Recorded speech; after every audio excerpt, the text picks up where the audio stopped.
across America. So great to be with you today, even if we are social distancing and we are in our homes. And I'm coming to you today from my home, where I'm here with my daughter and my husband, hunkered down just like the rest of you. So we decided we would try something new and come to you live here from YouTube and do the podcast live. And there's so much to talk about. I don't even know where to begin. We're going to have a few glitches, and I hope you can just bear with me. And I would love to either answer your calls or your messages while we're here live from, well, the outer reaches of the swamp. That's what I call it, here in beautiful Virginia. So I just want to hear what's happening with you. I have been on Facebook a lot in the last couple of days, talking to folks from Michigan, Louisiana, Idaho, New York City. Everyone is sending me messages telling me how they're dealing with the coronavirus crisis right now in the United States. And what's next? I mean, we've been asked to stay in our homes, to abide by social distancing.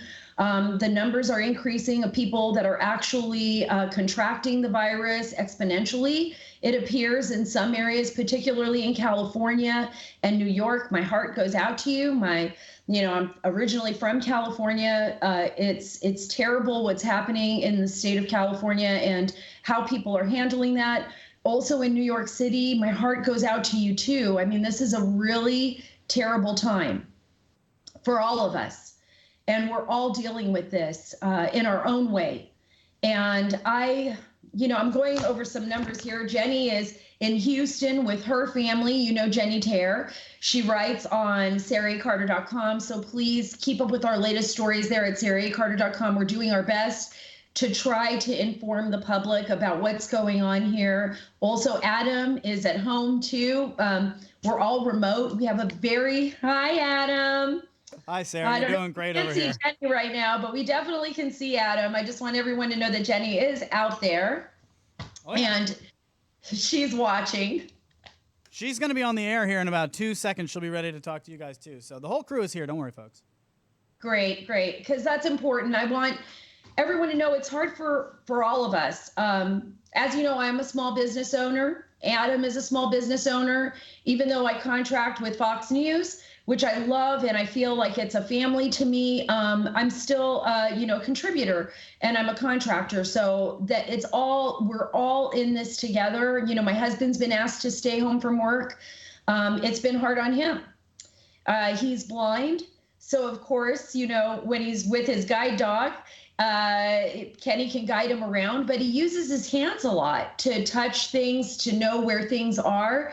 And so think about that, for him being out, he could easily pick up any kind of virus, like if he's touching a tabletop or something that hasn't been cleaned. And especially with the coronavirus, this is something that I called it on the Steve Hilton show last night. I hope you all had a chance to watch that. Steve Hilton is wonderful. He's truly a brilliant man and had a really important show because it dealt with our economy. Charlie Kirk was on the show, and so was Lisa Booth. It was a show that focused on what are we doing now and what's going to happen at the end of this 15-day mark. I believe we're in day 7. Am I right about that, Adam? I'm going to fact check that. I think it's 8. I think it's 8. Yeah, so we're, almost halfway through it, and what's going to happen to our country? We've seen the numbers soar as far as unemployment. We don't know a lot about this virus. Remember, there's still a lot we don't know. The numbers are very skewed I don't trust the numbers from China one bit. I don't trust the numbers from Iran, actually one bit. We've seen evidence of crematoriums, of mass graves. We also don't have the numbers of people who have, for example, really tested positive but aren't showing any signs or symptoms of anything. They may be carriers, but they may be asymptomatic. That could actually change the numbers on a national scale. There have been some concern that the statistics that we're getting are not valid statistics. And this isn't just me, and it's not just people on the internet, it's people at Stanford University, people in medical institutions across the globe that are questioning some of these numbers. There's also a lot of concern right now, and I'm especially concerned about this, where we're seeing a rise in younger people being hospitalized with coronavirus, and some of them very severe. There's a report of a 12-year-old girl in Georgia who is battling for her life right now with coronavirus, and she has no underlying symptoms that would have made her more susceptible to the virus. So it appears that the virus in her is what is causing all of the complications, and she's in the ICU. And I pray that everyone just prays for this poor child in Georgia and for everybody else across this country who's battling this virus. But we need to have facts. We need to know what's going on, and that's what's important for me. Also, the national security implications of this on our economy. This is huge, because when we think about this, and we have to think about the scale of this, what will this pandemic do to our nation, to our global economy as well in the next, coming months? I mean, how long can people actually be hunkered down, right? On Steve Hilton's show the other night, we talked about this. I specifically stated, that this is what national security experts describe as a black swan event. It's an event that comes out of left field, totally unsuspected, that turns everything upside down, that changes the way we operate, that actually changes our society entirely. And that's what this is. This is a black swan event, and it's very frightening because we don't know how it's going to play out. First of all, we do know that people are going to die, and that's horrific enough. Even one person dying from this is terrifying. But we also know that, people do get sick, people do die. That's what we are. We're human beings. We're mortal. We're susceptible to viruses. I've traveled all over the world, and I've, experienced what it's like for people that live in conditions where they don't have access to medical care. It's tragic and it's terrible. But we also have to think about the national security implications of our economy being ripped apart, turned upside down. How will our, enemy actors in other nations, how will other nation states take advantage of this? How will we handle this as a nation? What does it mean to have social distancing? And maybe to continue in areas where people can go to work and can go to restaurants, at the end of this 15-day mark, where they're not seeing cases as high as we're seeing in New York or California. Now, I'm not a doctor. I'm not suggesting that you do anything against what is being recommended by the administration right now. I think we really need to listen to medical professionals. But I also think we need to ask questions. We need to have a better understanding of where this is going, because for a lot of us, we don't. And the majority of people are asking me questions every day. They're saying, what's happening here? How long is this going to last? What's going on? Well, I don't know. I'm trying to figure out those answers too. How powerful is this virus? Do we know everything about it?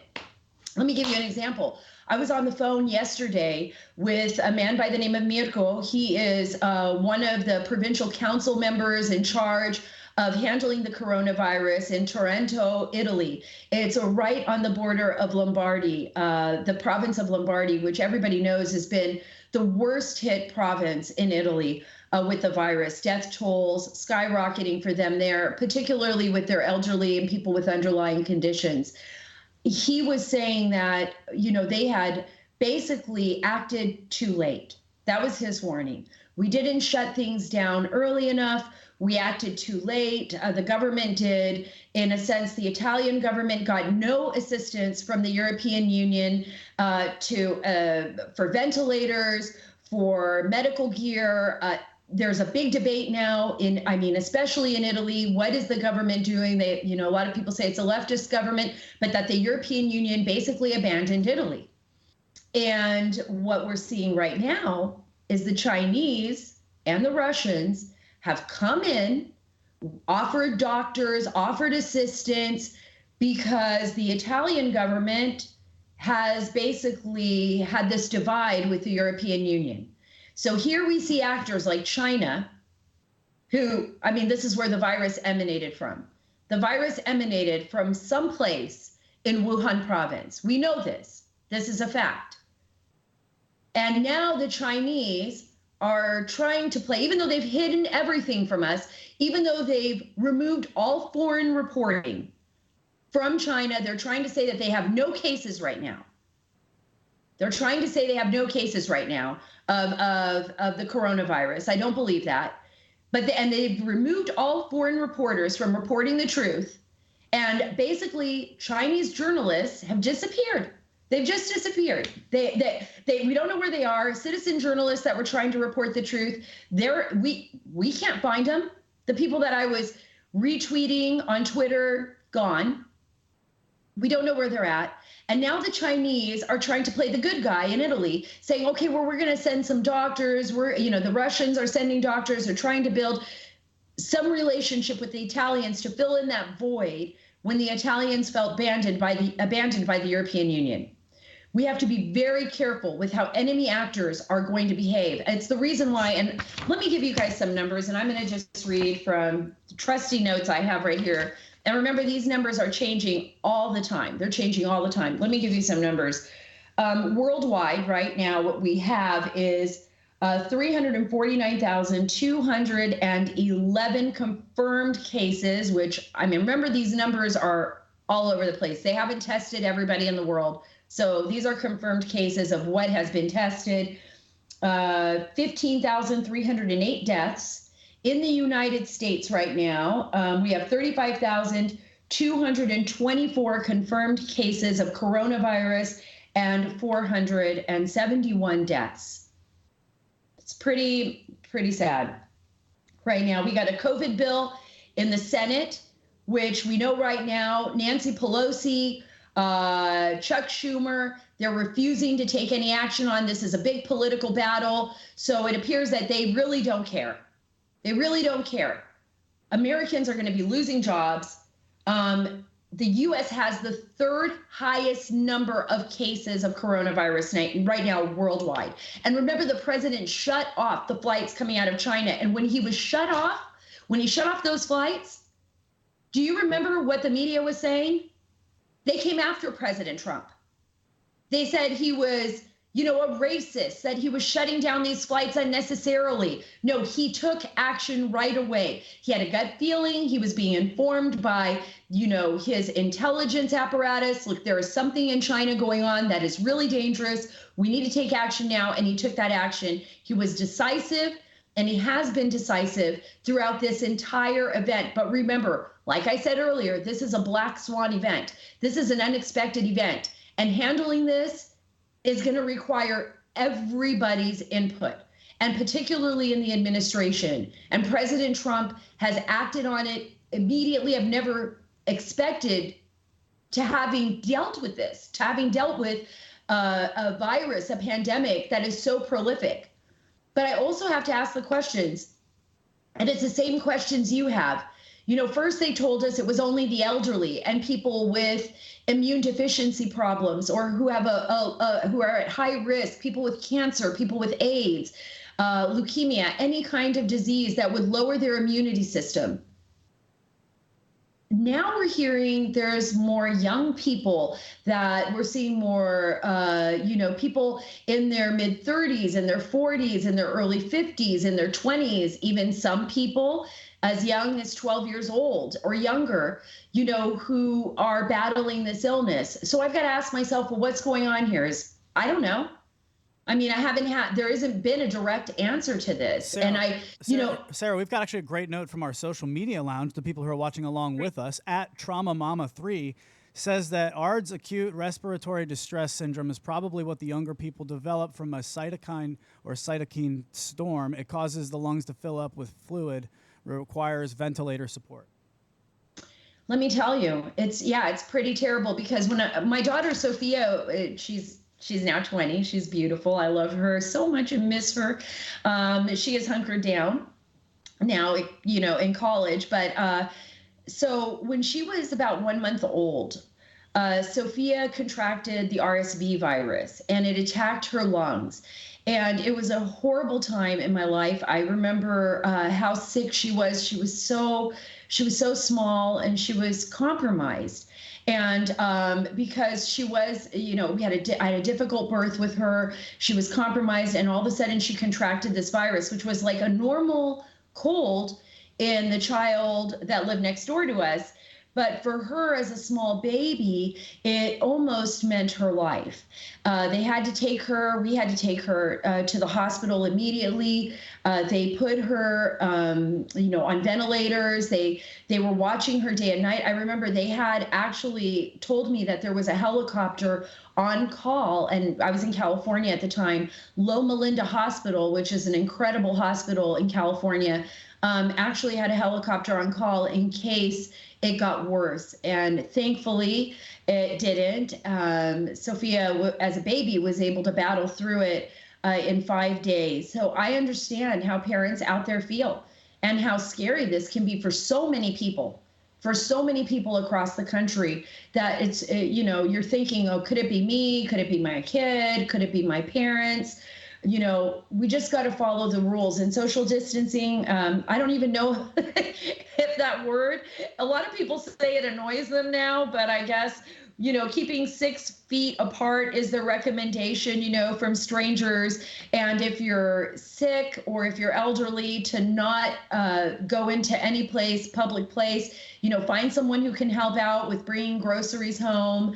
Try to keep your loved ones as safe as possible. But like I said, I'm still thinking about how we are handling this as a nation and what this means for us, particularly with our economy and what's going to happen in the next few months. I guess we just have to take this one day at a time. I don't know, Adam, if there's anybody else out there asking questions. I'm trying to watch. Oh, absolutely. The monitors here. No, people are all inside of our social media lounge. Some are saying, let's go to Ann Drabeck, who says, I wonder about those who vape, if they're more susceptible. What do you think, Sarah? Any knowledge there? Any thoughts? Well, no, I mean, look, they say smokers are at a higher risk.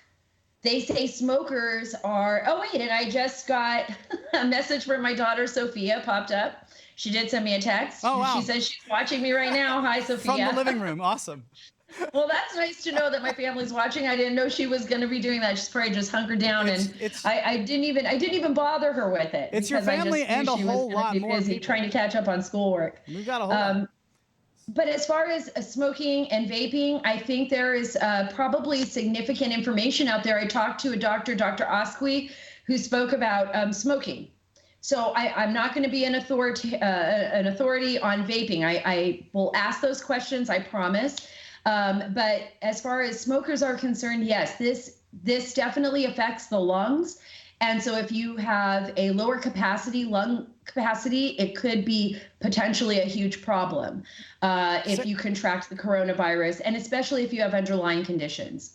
Sarah, I was listening to someone talk about how they have a brother who's in a hospital. And I think whatever, everybody can benefit from this. Basically what they're saying is they were able to do some autopsies from people who have died in China now. They're at that point, and mucus is hardening in the lungs, and then it won't let you get medicine to the lungs, and that's what's happening. So they're saying if you can drink any kind of hot liquid every 20 minutes or so, it's really helpful for anybody who's listening right now. Oh, well, that's interesting. I mean, that's something I'll definitely take a look at. One of the things that really was frightening to me, and one of the things that I think is frightening to most people, was the crematoriums and the number of people that maybe we don't know, and I know we don't have the numbers out of China, but the large number of people that were actually being cremated. So, without all the accurate numbers, and without those numbers, and without having the doctors that we trust and scientists that we trust in China as well as Iran, I mean, we're kind of at a loss right now for that. We know we're seeing a resurgence in Hong Kong right now. Hong Kong seemed to have the coronavirus under control, and now there's a resurgence again in Hong Kong. That's something to be very mindful of. There's a lot of unanswered questions here, folks. And so I will do my best to get you those answers. We have a guest on today, somebody who I admire so much, and I know he'll be coming on with us shortly, and hopefully all of the technical aspects of this will work. But it's Daniel Hoffman, and he is a great friend and a good man. He worked at the CIA. He was in Moscow. He was in Pakistan. He really understands our national security apparatus. He understands what's going on here. He is an advisor as well to the administration.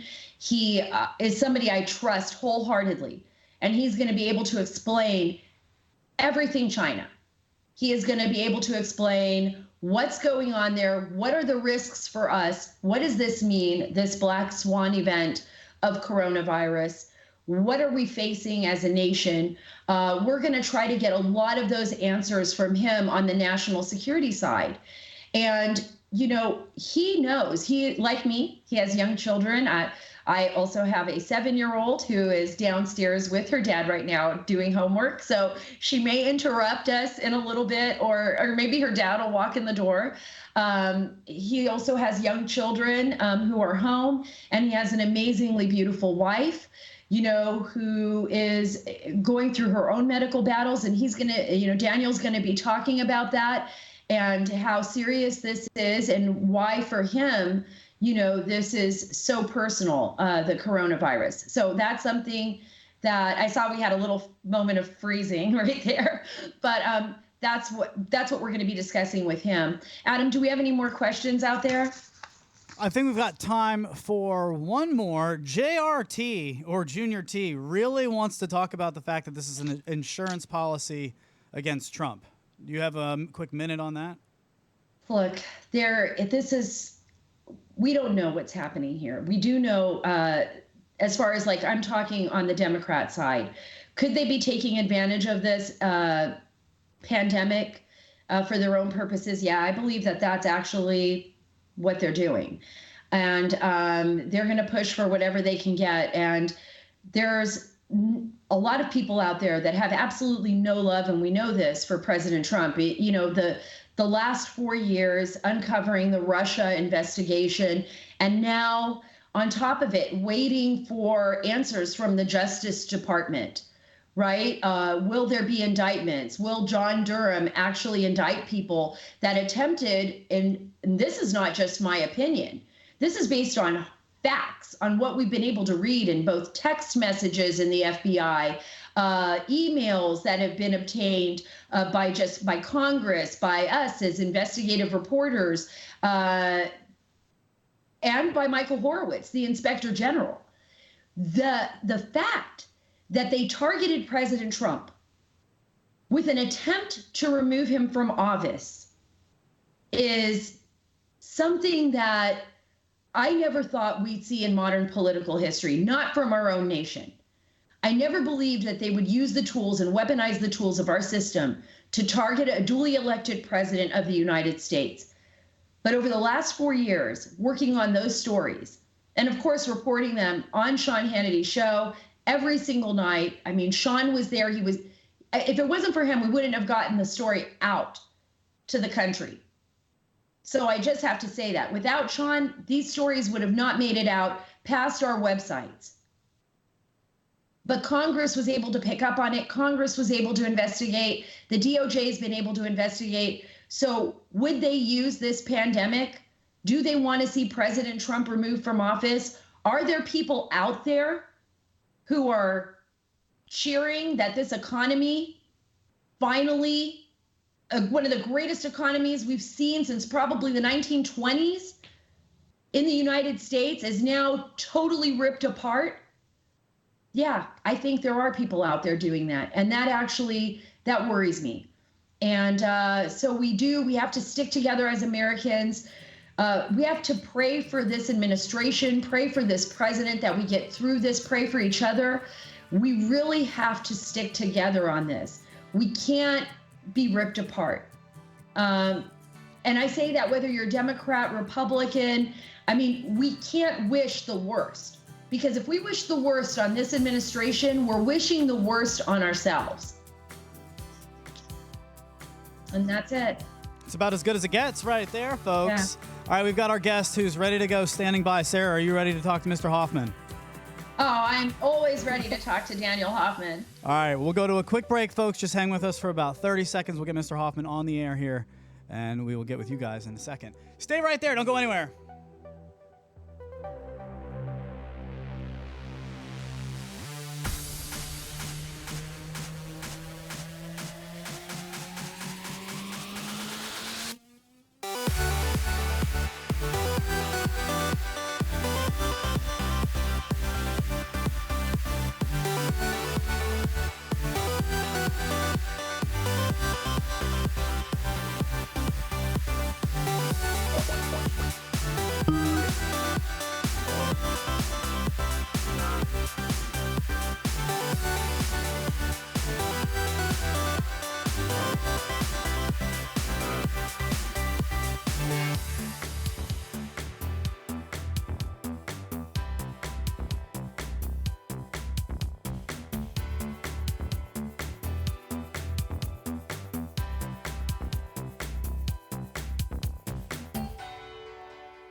All right, we've got everybody here. Sarah, you are on the line with Daniel Hoffman. Hey, Daniel. So you're hunkered down too, right? Yeah, it's great to see you. We've been in a lot of places together, and never in my wildest imagination could I have ever, considered the possibility that we'd be hunkered down in our homes amidst a coronavirus pandemic. But here we are. Yeah, I feel the same way, Daniel. I just, so everybody out there knows, Daniel and I, we traveled to Singapore together. We've been actually very close since we started doing Sean Hannity's show together. And then Daniel came on as a contributor for Fox News. I'd love for you to tell the folks out there just a little bit about your background, Daniel. I went over it, but I can't brag about you enough and what you've done for our country, and the work that you've done is incredible. But I think coming from you, it would be better. Oh, that's really kind of you to say that. It's really my honor and pleasure to join you. And you're one of those journalists I hold in the highest regard. I've learned a lot more from you, I guarantee you, than you'll ever learn from me.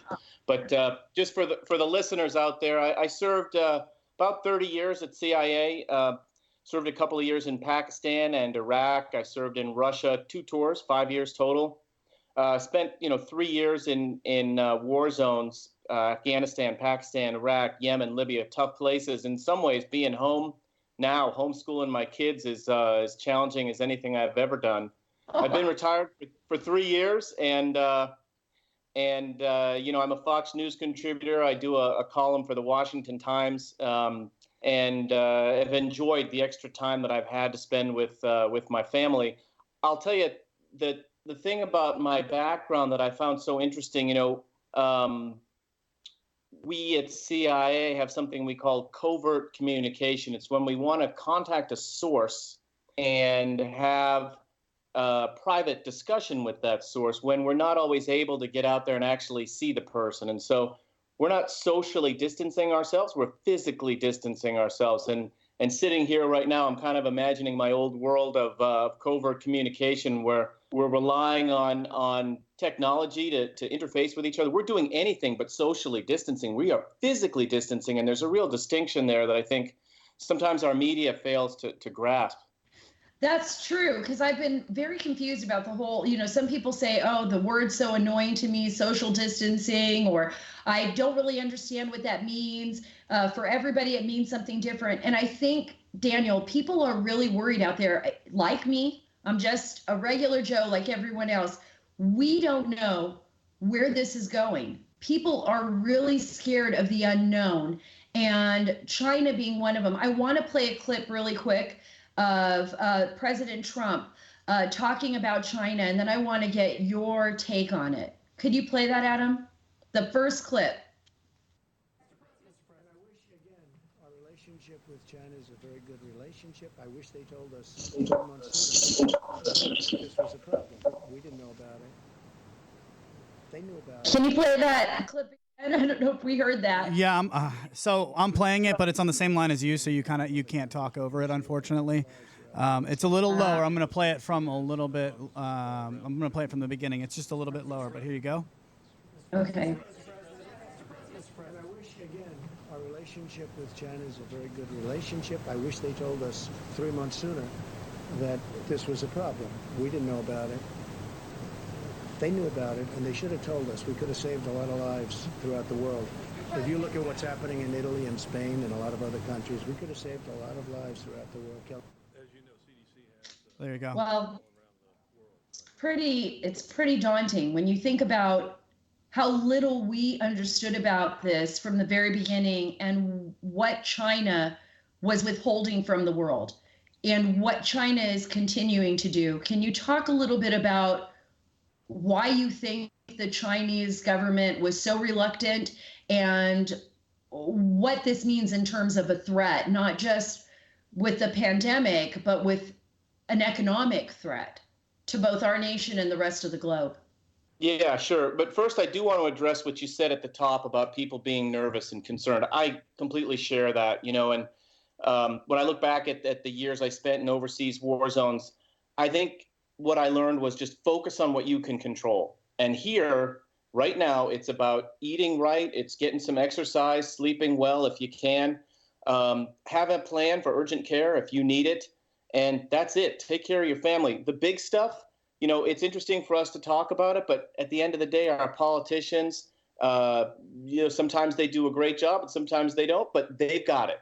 And we don't necessarily control exactly how that is all going to shake out, and all our medical professionals hard at work, but we can control what we can control literally in our own houses. As far as China is concerned, I've likened this to like China's Chernobyl. I was in London in 1986 during the Chernobyl accident, worst nuclear accident in the history of the world. And what we're seeing today from China is the same thing we saw way back then.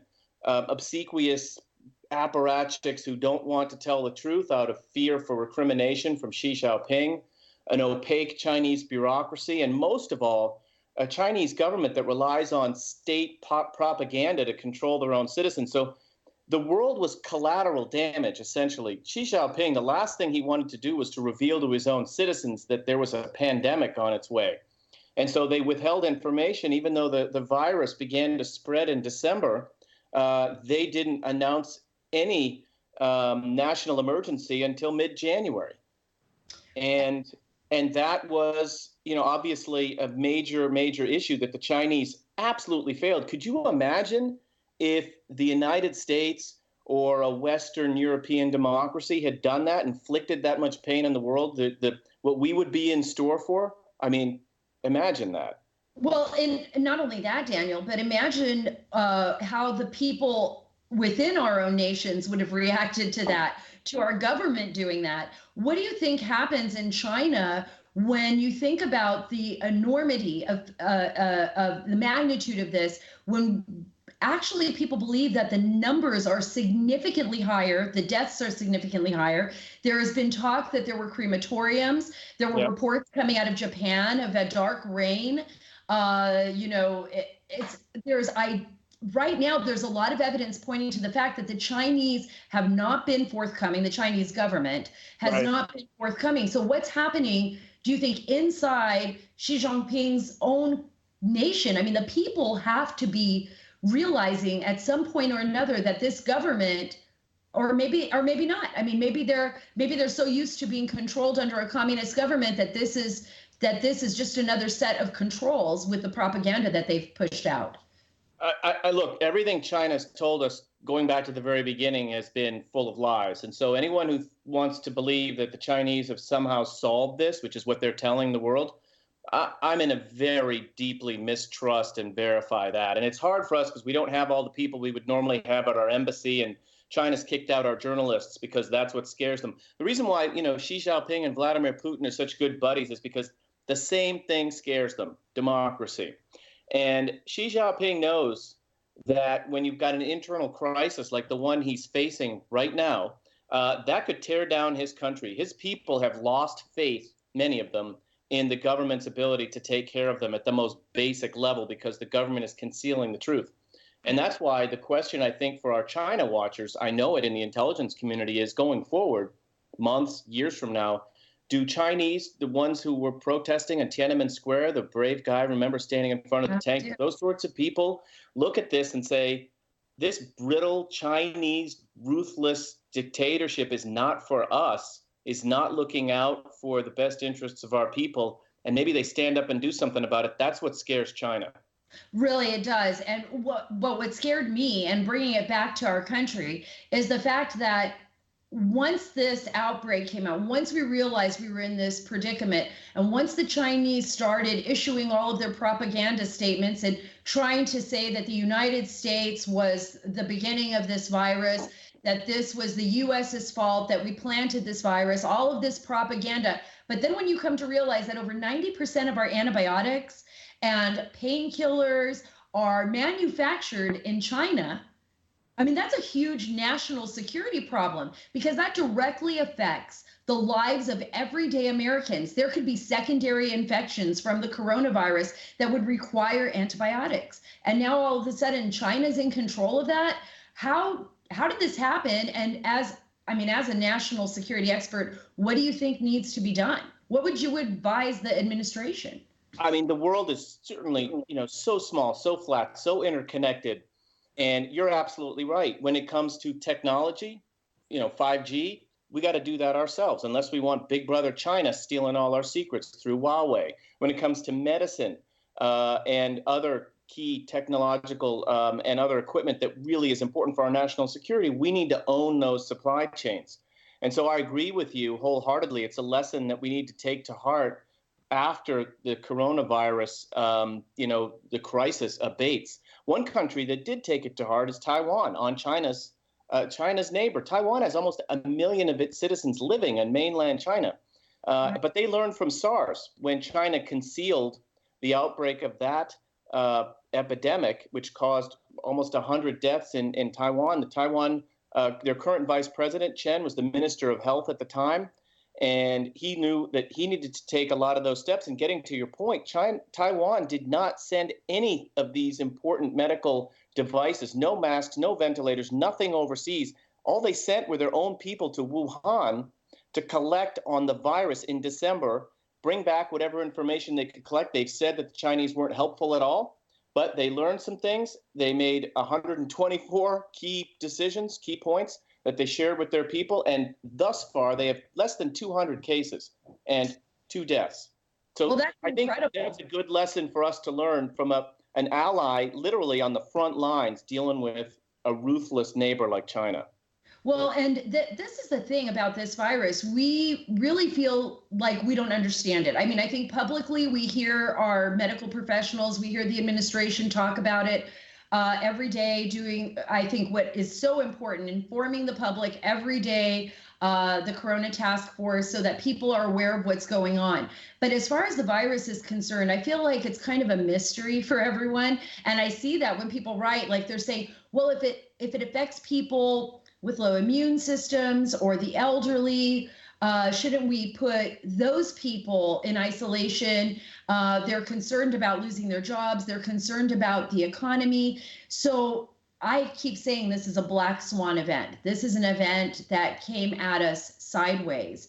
What would be your answer? I mean, if you were sitting here, we were analyzing this together, what do we need to do to move forward? What are those key lessons that maybe Taiwan, that we've learned from Italy, from our ally in Italy, and how they have suffered so tremendously from this virus? What are those lessons learned that we can take forward and maybe have some? Yeah, I mean, I think, this is globalization. You can't stop it. When something bad happens far away, whatever it might be, if it's terrorists plotting to kill us in Afghanistan, which is why I've always said we need to have some people there, not building girls' schools, but hunting down terrorists and, if needed, taking lethal action against them so that they can't plot against us here. Or it's a pandemic, a risk of a pandemic. We need to be collecting on that with our health professionals and our intelligence community, because the Chinese have been hiding this. So that's an intelligence collection requirement, understanding what China's doing or not doing. And obviously that's of tremendous, tremendous concern going forward. I mean, we have talked about the possibility of biological weapons or pandemics and being prepared to deal with it.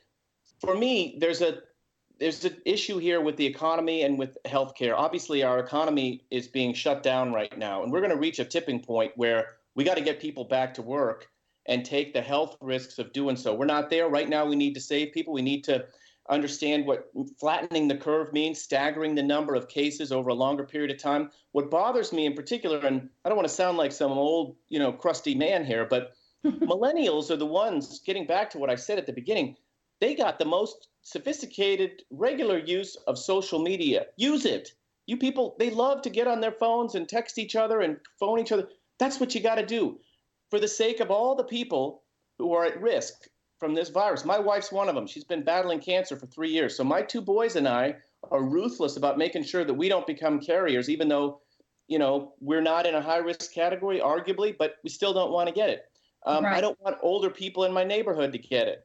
And so if you want to flatten the curve, millennials, do your part. You've been given a lot growing up in the United States. Now's your turn to give back. We're not asking you to grab a rifle and go, fight the Battle of the Bulge like our grandparents did. Mine did.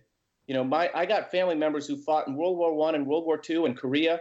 They did their patriotic duty. All we're asking is stay home. Stay home so medical professionals can do their jobs for now. And you're right, it's hard because there aren't as many known facts about the virus. But what we do know is we got to avoid touching each other and staying close to each other and emphasizing physical distancing while we learn more about it, and knowing that our health professionals, Dr. Fauci and his team and others, are doing the best that they can to find a way out of this with a vaccine. And while that goes on, we just have to do our part. I think that you brought up so many good points, because I live in a neighborhood too where I have two neighbors who are very elderly, and we send them text messages and say, hey, are you guys okay? Do you need anything? Do you want us to run down to the grocery store for you? No, we're fine. We'll let you know. Thank you for checking in on us. And, we're just making sure that our neighbors are okay, but that we're not putting them at risk for any reason whatsoever. I mean, I tell you, it's frightening when you read stories, Daniel, that young people are actually getting this virus, and some of them are actually struggling for their lives. These are people without any underlying conditions. There's a 12-year-old girl I talked at the top of the show in Georgia who is fighting for her life. There are other young people who appear to have no underlying conditions and are struggling to survive in the hospitals, in the ICU units. So that was interesting to me. So that makes me wonder, do we have all the right statistics on this virus? Do we really know enough about it? Does that at all worry you? Or it does. Really, we're seeing an increase too. I mean, in my old world at CIA, where I served for 3 decades, I was used to never getting the full picture. We always strove for a 360-degree optic on the hard challenges, but you never get to 100% perfect information. Was bin Laden in Abbottabad? Well, we were somewhere between 50% and some people in the 90s. But we could never prove that he was there. And so in the case of this virus, it's an element, look, it's a science and it's also an art, trying to figure out what it is and trying to figure out a way to deal with it.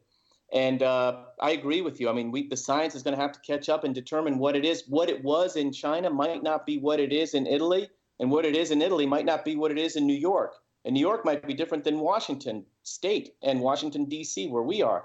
So there's just a lot of unknowns, as you said, and that's hard for all of us. Again, it gets back to what I said about, for now, we got to just focus on what we can control. I know I'm not a scientist. I'm just let them do their job. I'm going to do my job, which is stay at home and not cause any more problems for the health community by getting myself sick. I'm going to stay home and stay healthy and let them do their job. The last thing I want to have to do is contribute to the challenge that our already overheated healthcare system is facing. So, but I think in the coming days, hopefully no longer than weeks, we're going to get the answers you're talking about. That is key.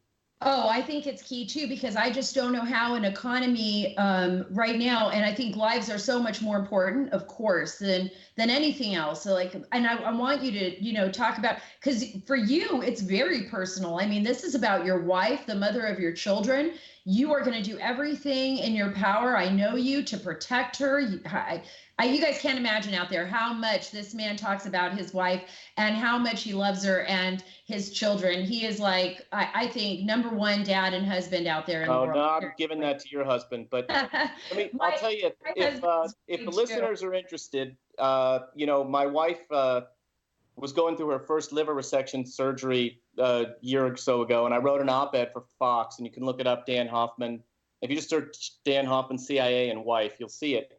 And since then, she went through another liver resection, which we thought eliminated the cancer in her body, but she's got one tumor, and it's near her bile duct, so she needs a stent, and they need to ablate the tumor, which means like radiate it. And so she's going in on 26 March. Like, it is not elective surgery. So if you can imagine, we're trying to figure out like how to get her in. Are they going to let me in? What do I do with my kids? It's tough enough to fight cancer, tougher when you're dealing with the coronavirus. And so it is a very, additionally challenging for our family. And like I said, going back to my old career, sometimes I think dodging, Katyusha rockets in Baghdad is easier than getting my wife into the hospital for her surgery, which these brave, the oncology team, such brave medical professionals they're going to go ahead and do it, and God bless them. I mean, it's tough. And my wife, I wrote in that op-ed, toughest person I know. I served with a lot of, tough military guys and CIA and others overseas. And man, my wife's the toughest person I know, especially right now. She's loving on our kids. She's taken over right now, homeschooling them while I'm with you. And if you met her and talked to her, you just flat out wouldn't know what she's going through. She's just an amazing person. Yeah, she really is an incredible human being. Every time you talk to me about your wife, I'm thinking like that's somebody I want. If I'm going to emulate someone, it's going to be somebody like that. And it's the same thing like I say with my husband or anybody that's going through something, struggling in their life with either a disability or an illness, that fights back and wants to live and loves their family and does whatever they can. And I think that's such an important point for us right now as a nation. You said it so well, Dan. We have to work together to combat this. We have to work together to pull through this. And I know there's so many people out there that are frustrated, that are worried, that may not have a job tomorrow. There are people out there that are really terrified of what the future holds. But I think you brought up a great point. We have to do this one day at a time, and we have to count on each other. So, if you have a neighbor, if you have a friend, if you have a family member, go out there, reach out to them, talk to them, let them help you, lift you up, right? If you're having a hard time with this, that's what you can do. Yeah, I couldn't agree with you more. And I'll tell you, it's a time for reflection. I look back at my CIA career we talked about. I'll tell you what, the greatest thing I ever did was walk in and get fitted for disguise on the particular day that my wife was coming to do my disguise. My wife was a disguise technician. I was going to bring that up, but I didn't know. Yeah, well, she. About it. This if is the such listeners, a great story. I'm sure many of you folks, watch The Americans or Mission Impossible. We met John Voight during inauguration week, and we had a great, discussion with him. And the person who introduced us said, "Oh, this is Dan. Dan worked at CIA." And John Voight looked at me. He's got a lot of presence, and he said, "Thank you for your service," or something like that. I said, "I'm okay. You got to talk to my wife because your Mission Impossible disguises were pretty good, but frankly, my wife's were better. She worked at CIA, and that's what she did, and that's how we met." And they went off and chatted for 10 minutes together. But that's what she used to do. She could make you, Sarah, look like anybody, and same with me. But it's so awesome. It's awesome, and it was completely by chance. That she was the disguise technician who kitted me up, before I went to Russia. And at my retirement ceremony, I told her. What did you look like? Can you give me just a little bit of a description of what she did to your face? So she did a lot of different things. So what she did was she came out and she looked at me and she talked about the different things that she could do. Some of them are like what you see in the Bourne Supremacy and those other movies. quick change disguises that, you might put a hat on with some hair in the back or glasses, things that you could do quickly. And other things are live-in disguises where you change your appearance for the long run. And those are things that are not super hard to do either. And sometimes they're masks that look like Mission Impossible or the Americans. But again, frankly, what we used was better. Now, the Americans is pretty good, but I would say we're even better than the Americans. So, wow. A little bit of that Houdini and a little bit of when we're, doing brush passes in the streets of Moscow, passing something to a source or the source passes something to us, and a little bit of Hollywood where you're trying to make people up to look a little different than they do. The only things that are hard to change are, your height. You can change somebody's weight by giving them, extra padding around their midsection. Yeah. And if a woman is tall, she could look like a boy.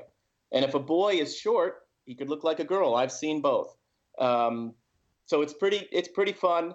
And I will tell you, during these trying times, I remember master of disguise. It's 100% right what you said about coming together as families and friends. I was in Boston in 1978 during a massive blizzard. We were home for 2 weeks without power, and all I did was shovel and hang out with my family. But we reveled in those times together, and we did a lot of talking about what matters, and I think that matters. Look, people can have, there's a lot of things that we can do together. Some people are religious and they want to pray together, and other people just want to remember family times, look through the old, scrapbooks together, and in our case, homeschool your kids. I'm sure you're doing the same thing. Oh, yeah. I have so much appreciation for her teacher. I'm just going to do a shout out for all the teachers out there and medical professionals, because right on are now my superheroes. It's incredible how much homework. Our teacher, one of them was online with my older son today. They're just, what they've been able to do using technology. Look, this is the best of times and the worst of times all wrapped up into one. And I feel like, for me at least, and I don't want to be presumptuous about what other people are going through. Everybody's got their own challenges in this, but I'm just trying to grab whatever I can that's the good of this, and that's all. We're going to get through it, and year, 2 years from now, we'll look back with a little bit of time and distance. You and I, maybe we'll do a retrospective about what we learned when we're not in the moment. Right. And that'll be good. And that'll be okay for all of us. That's a good thing to do. Well, Dan, I love you. I love your family. Right back at you. Stay safe. You too. Stay healthy. Know how much I appreciate her letting me take you for this, 30 minutes on our YouTube here at the Sarah Carter Show. You're a great friend.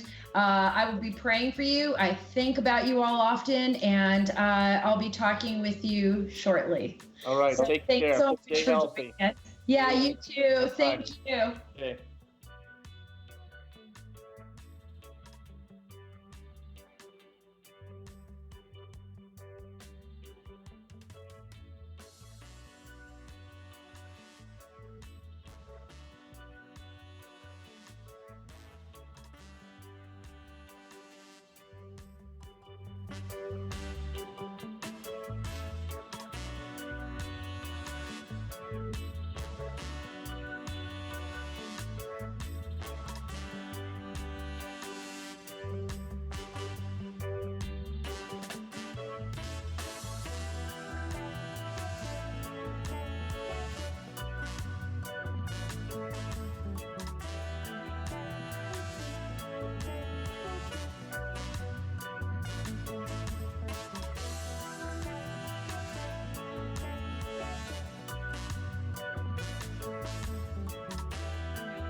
There she is. Ladies and gentlemen, welcome back. It is the Sara Carter Show. Go ahead, Sara.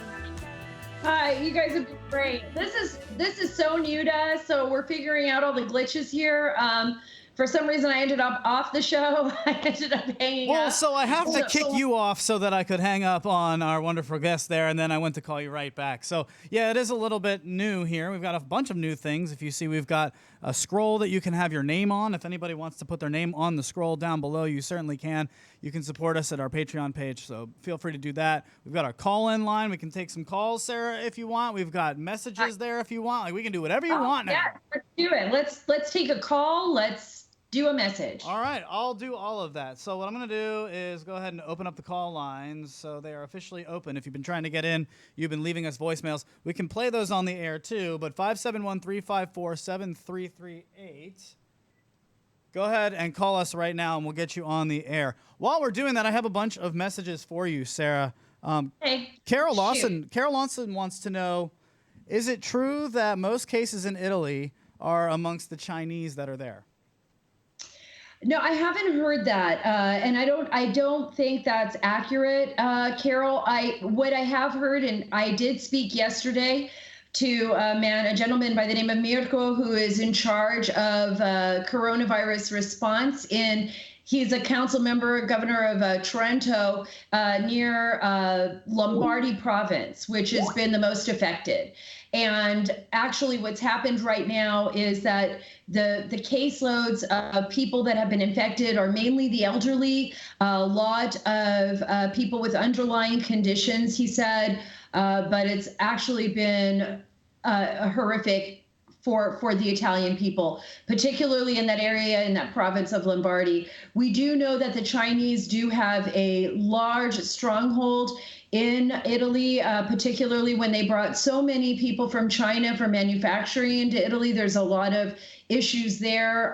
Right now, there's concern that the Chinese government and the Russians are making their way into Italy now and offering assistance just because the Italians felt that they had been abandoned by the European Union. But as far as those that have been infected, I'll look into this a little bit further. But what I have heard, and this is directly from Italy, a friend of mine, Roberto, who's there, another man that I spoke to yesterday from near Lombardy, the majority of cases have been the elderly, people with underlying conditions. Sara, we've got a call. I hope that answers your question. That's perfect. We've got a call on the line. Caller, who are you? Where are you from? And what would you like to say to Sara?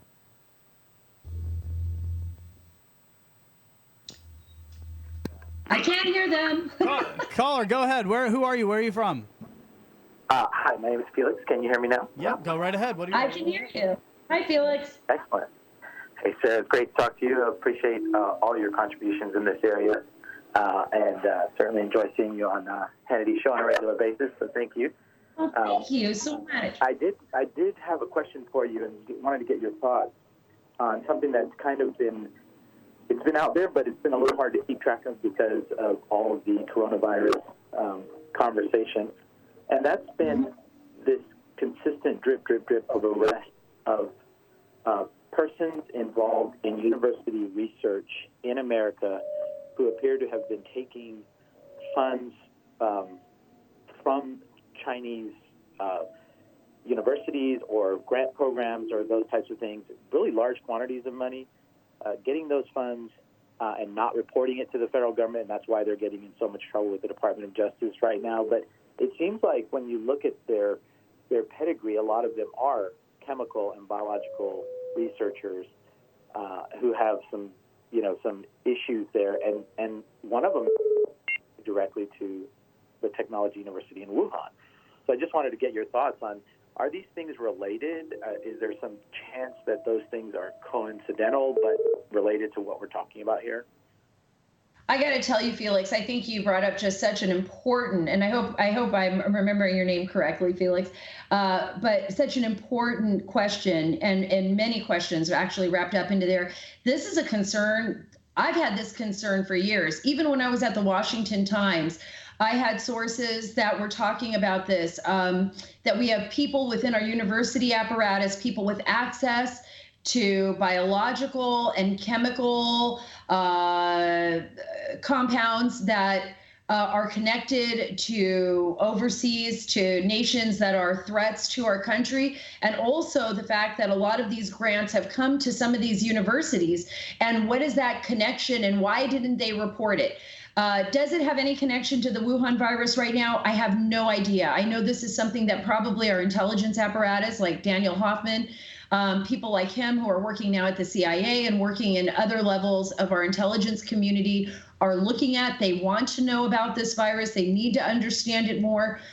We don't have any answers. And for people out there who, I remember when Senator Tom Cotton questioned the fact that, there's a Wuhan laboratory, that there is a possibility that maybe the virus escaped from there. That's not a conspiracy theory, by the way. That's something that's very plausible that could have happened. We just don't have the answers. We do not know where this virus emanated from. And as far as people taking grants, we've seen this with China.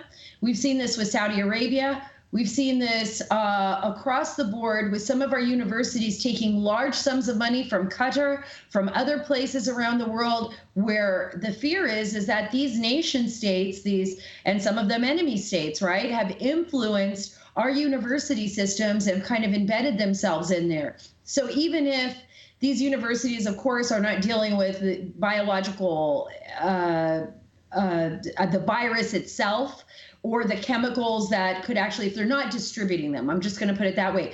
The fact is that they can be influenced by these countries.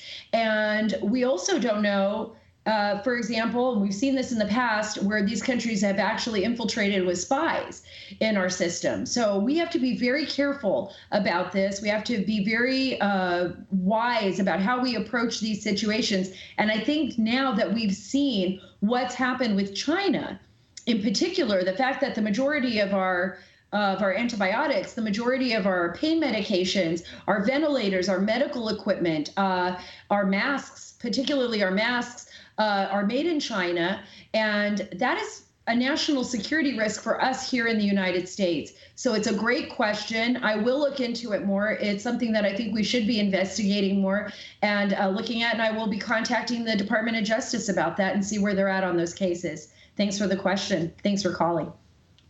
Great job, Sarah. I got one more message for you if you can handle it. It's Al Dunlop, and he says, thanks for all you do, Sarah. Best wishes from a very chilly Scotland.